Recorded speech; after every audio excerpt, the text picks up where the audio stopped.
All right, you've probably heard economists or people talk about this concept of crowding out.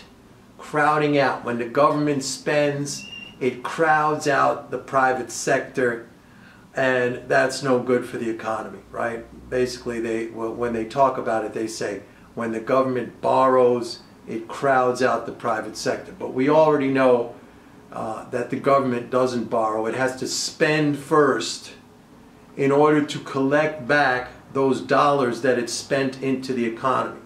So as I explained in the past in previous videos, the sale of treasuries is not borrowing. It is a reserve drain. Okay, the government spends, the dollars pile up in the banking system, and those dollars are then used to buy treasuries, the sale of which is to drain some of those reserves, and that's was at least part of the mechanism to keep the Fed's target rate where it should be. Right now the Fed just pays interest on reserves. That's a whole other video. Let's talk about this concept of crowding out. In reality, under a system that we, such as the one we operate in now, which is floating exchange rates, where the currency is not convertible into some fixed quantity of gold or some other currency, and where the government spends in its own money and issues securities or debt in its own money, there is no crowding out. And in fact, the opposite is true. When the government spends, it actually crowds in new investment. It doesn't take anything away, and here's why. When the government spends, whether that's to pay the salary of soldiers, to pay Social Security, to pay for health care or defense or NASA or whatever it spends on, okay? Somebody is receiving that income.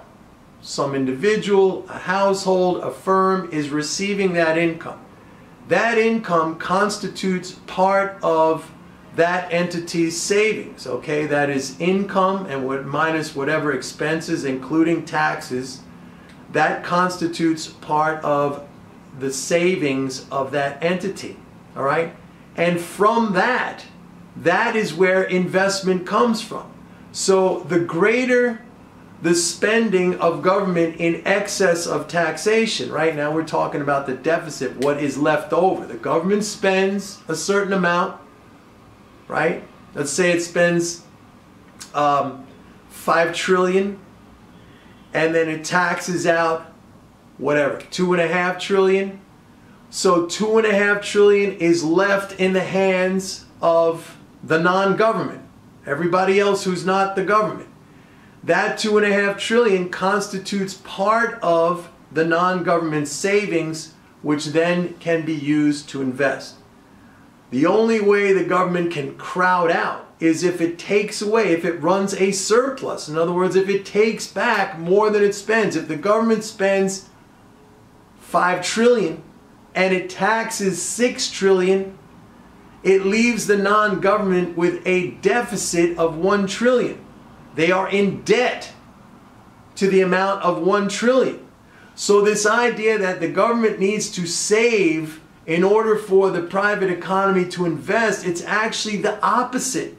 If the government, quote unquote, saves, which is the example I gave, let's say it spends $5 trillion and then it taxes $6 trillion, the private sector, the non-government, cannot invest, or they're very limited because they're in a net deficit position. They're in debt.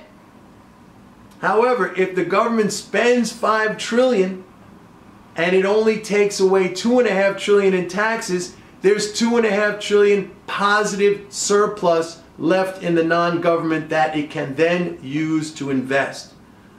So the spending crowds in investment. It doesn't crowd out. All right? You got that? Great. Short video, but I think informative. Bye.